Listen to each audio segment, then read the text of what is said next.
Authorities are still investigating the boat tragedy that killed at least 28 people over the weekend. Several agencies are pointing fingers at one another, signaling major miscommunication issues that may have led to the ill-fated voyages. Jen Kalimon has the story.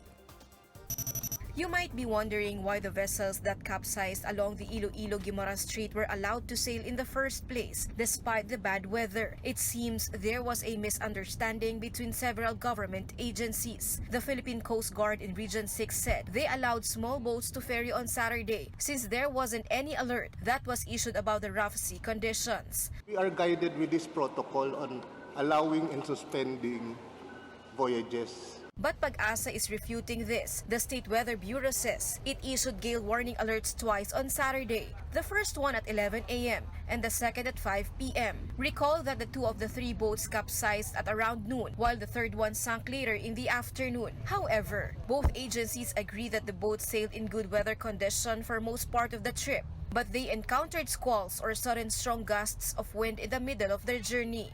It's like a pagada. Whirlwind created or formed, sudden strong gush of wind formed at sea. PAGASA cannot predict, we can predict. Maria Nieves Grandeza, the lone survivor of MV Jenny Vince, recalls the tragic experience. Sumunod ako sa iwan. Hindi ko yun kakayanin.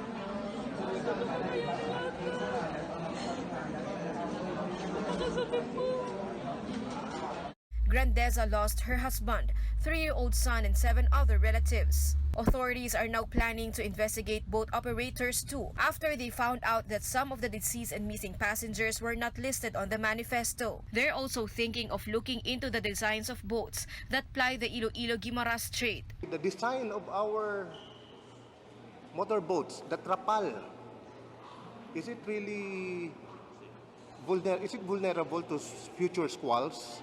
So we have to start thinking, no? Future, to prevent the accident.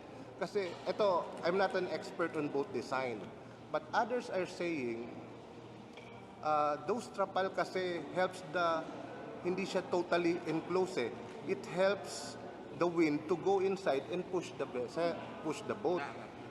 Mas dapat daw, yung iba comment lang, mas maganda daw yung fixed wood na parang may window lang para isasara. For now, officials are still pushing through with the search and retrieval operations for at least 6 people who remain missing. Authorities are hoping that they are already safely home or may have never taken that trip at all, since no family member or friend has been looking for them. Officials are urging their kin to approach them if they have any knowledge on their whereabouts. Pump boat operations between Iloilo and Guimaras remain suspended. They will only resume once the gale warning has been lifted by PAGASA. Reporting for News 5, Jen Kalimon. We are One News.